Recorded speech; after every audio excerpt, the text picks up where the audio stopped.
Gwenevere, thanks so much for joining me today. I appreciate you taking a minute out of your schedule to be on the series. Thank you. Thank you for having me, Alexander. So today I'd love to dive right in and really just understand some of your experience over the last 18 months. You know, we've had so much change and so much has happened. I always try to avoid saying COVID because that turns people off immediately, right? So we've had so much happen right over the last 18 months. And what do you feel is the most significant of those changes, either with your organization specifically or with the HR field as a whole? How do you see those changes, those impacts in significance? How's that come across for you? Oh, well, for me, I think it's just being more recognized that HR is more than just paper pushing payroll people. We actually bring more value to the firm, right, to the employees and the managers, that we can actually bring great tools and support. And one of my favorite things that I have recently read about was Chief People Officer is now known as Chief Pandemic Officer. So we're more than just, the recruiting side of the house. We're now also having personal, support through this pandemic that we're working through. So yeah, it's just, I think it's more of just getting some of those executives and the CEOs that didn't value HR to really kind of be more open-minded and seeing what we can bring to the table, and that we are a key part of their strategy, along with their CFO and their growth and their revenue and everything else that they have inside of their C-suite. What that says to me, right, is historically there's been a lot of focus on numbers, right? I mean, you look at an organization, you have the CEO, right? It kind of makes sense to have someone in charge, and then you have what has historically been the right-hand person, which is the CFO. And it's all about the numbers and how much money we're making. Obviously, that's important. I'm saying it's not. But now it's like, wait a second. In addition to this whole money component, there are people that work here.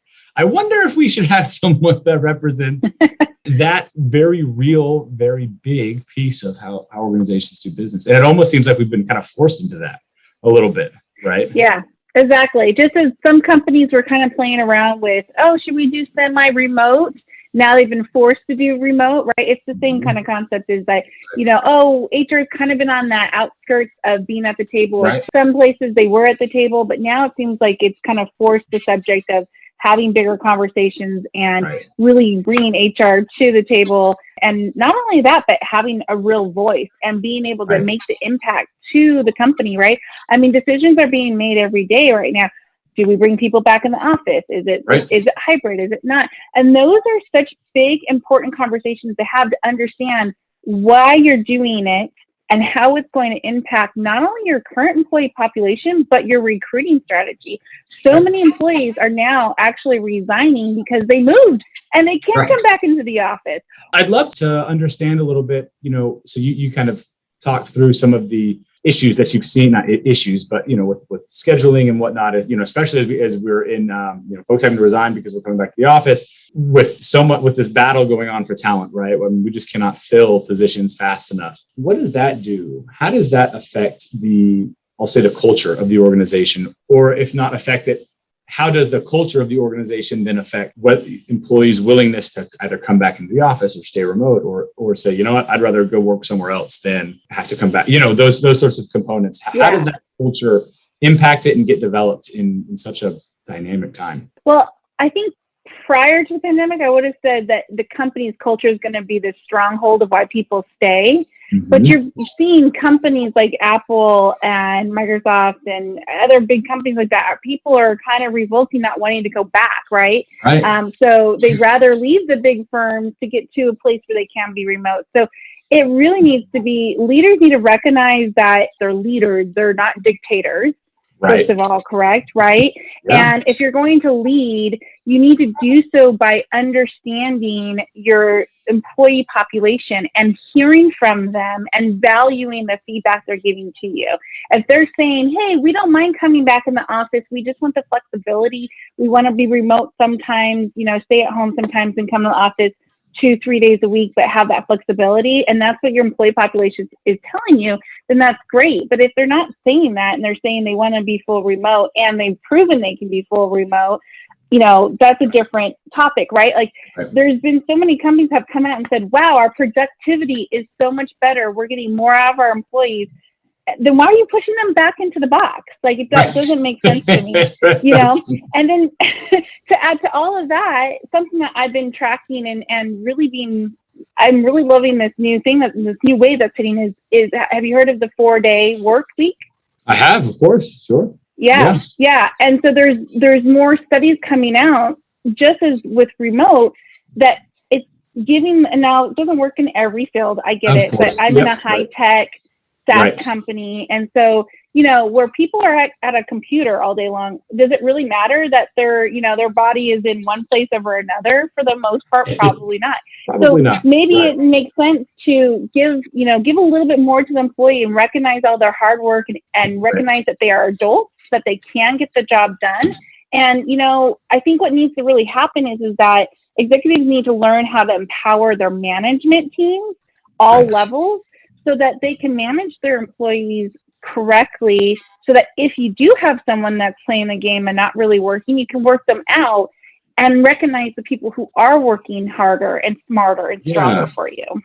So which brings up the question, how do we boil down right to some of the mechanics of, all right, these are all good concepts. How do we do that? How do we understand which of the employees are on board? How do we get their feedback? How do we understand which maybe not be on board? We always say you got your organization, top 20%, your middle 60, and your bottom 20. You'd fire the bottom 20 if you knew who they were.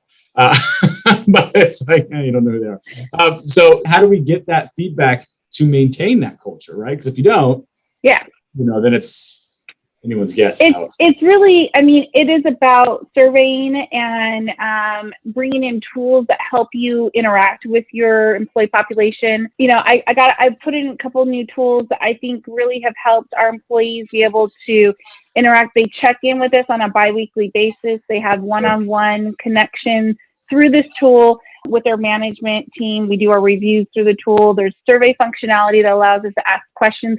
We are trying to be very methodical and not bombarding our employee population, because they're not sitting there waiting for HR to assign them work. They're doing their job, right? So you have to there's that ebb and flow of understanding. Exactly, the balance. But if you are able to kick it off and hear from your employees and then recognize that, right? So the first time that I did a survey with my employees at GAN, we actually provided the results. We gave them the results of, here's what you guys said. Sure. Here are the things that you guys are asking us to work on. Here are the things we've already done. Here are the things we're working on. Here are the things we can't get to right now. We are very transparent in what came of that survey. And I think that really opened the doors to allow people to go, oh, they heard what I said. They actually are taking action on what I said. Oh, they appreciate my feedback. I'm going to give it again, right? That's the biggest part. If you ask for feedback and don't do anything with it, you're never going to get feedback from them again. Right. It's worse. It's worse. You're just not asked to begin with. Just kind of, you understand their point of view, right? And you need to preference it in a way that they're going to be able to hear it and come to them with, here are some of the things that I think we could improve upon. How can I help you? How can the HR team help you? So it's really the partnership. And that's what really HR brings to the table, that value of partnership. We are the glue, really. We have the conversations with finance, with legal, with operations, with sales, with internal IT, with external IT, with product. HR is the one that's having conversations with all of them consistently. We know what's going on consistently with them. I have had multiple times where I've had a conversation with one department and then I have another conversation with another. I'm like, why are you guys not talking? Wait, and I put them together and I'm like, you guys need to work together. I'm a connector. They're doing their thing, I'm doing my thing, and I'm in the middle trying to help both sides. And I'm like, wait, you guys need to do this together. So yeah, it's a partnership, and really helping them, showing how it's going to benefit them is another great thing too. That's a great place to end on. The next step for folks is creating that partnership. And let's be honest, COVID has given us that opportunity to show the need that, hey, there is a need for this partnership. And if we in HR are proactive in forming that partnership, sky's the limit for what we can do for us in the organization. Yeah. Well, Gwenevere, thank you again for taking some time today, and we really appreciate your feedback and your comments.